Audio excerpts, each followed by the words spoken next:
দুজনকে স্বামী আর বউ খুব ভালোবাসতো। স্বামী যখন কাজ থেকে আসতো, বউ হচ্ছে সামনে জল এগিয়ে দিত, তারপরে খাওয়ার মাথার কপাল টপাল টিপে টিপে দিত, ভালোবাসতো। তারপরে স্বামীকে বলতো, যেন মানে বউ বলতো, যেন আমার এই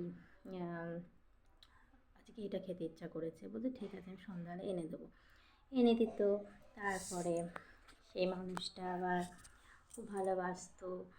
তার আবার মানে কী খেতে না ইচ্ছা করলে সেটা দৌড় মেরে এনে দেবে, সেটা বর সে সঙ্গে সঙ্গে এনে দেবে, এখন না পারলেও বিকেলে ঠিক এনে দেবে। সে আবার বলেছে আমাকে একটা জিনিস বানিয়ে দেবে, সোনার জিনিস। বললো হ্যাঁ, এখন না পাই তোমাকে আমি পরে একটা জিনিস বানিয়ে দেবো। তাকে একটা সুন্দর সোনার চেন গিফট করেছে, তার বর বউকে গিফট করেছে। তারপরে দুজনে ভালোভাবে সংসার ভালোভাবে চলছিল।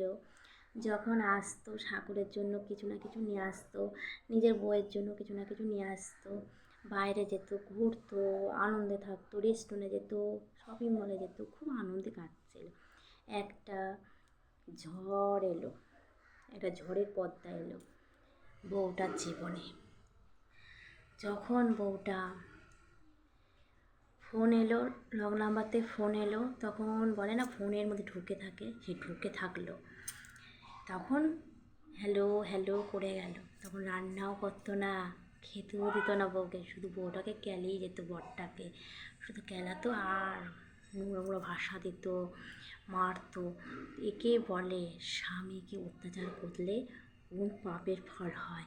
স্বামী তো উপর চলে গেল, হ্যাঁ, তোকে তো ঝিগড়িগিরি করে খেতে হচ্ছে। কি সমাজ, স্বামীকে কত ভালোবাসতি। যখন তখন নাং আসলো, তখন স্বামীকে মারলি, মেরে একটা বিছানা করে দিলি, পঙ্গু করে দিল, দিয়ে এটুকুন বাটি করে জল খেত, এটুকুন বাটি করে জল খেতে পারতো, আর এখান দিয়ে বেয়ে বেয়ে পড়ে যেত। তা স্বামীর মধ্যে শুধু, আর বোঝোই তোমরা, আমিও একটা মেয়ে, তুমিও একটা মেয়ে। স্বামী স্বামী যখন একটা বেটা লোক ঘরে থাকে আর একটা বউ থাকে, তাহলে কী হতে পারে কমেন্টে অবশ্যই জানাও। তাহলে সে তোমরা ঘরের মধ্যে রয়েছে, বেটাটা ঘরে রয়েছে, নিজের বউটা ঘরের মানে বরটা ঘরে রয়েছে, আর সেই বেটাটাকে নিয়ে ফষ্টি করছে, তাহলে বুঝে নাও সে এখন কেমন হয়ে গেছে। তাই বলছে বন্ধুরা, টাকা কোথায় নিয়ে চলে যেতে পারে, আর সমাজ সমাজ কী নিয়ে যেতে। তাই বলছে বন্ধুরা, স্বামীকে মাথায় করে রেখো, স্বামী ছাড়া কেউ নেই দুনিয়া, স্বামী ভালো। তারপরে প্রতিদিন ওই ছেলেটা বাড়িতে আসতো, প্রতিদিন বাড়িতে আসতো।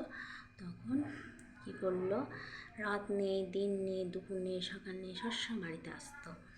তারপরে বারান্দায় রাত্রেবেলা ঘুমাতো, রাতের বেলা স্বামীটা বারান্দায় ঘুমাতো, রাতের বেলায় স্বামীটা বাইরে ঘুমাতো, আর সকালবেলা দিকটা দুপুরবেলা দিকটা ঘরে শোতো। সকালবেলা দিকটায় বেড়াটা আসতো, সে বোঝোই তো।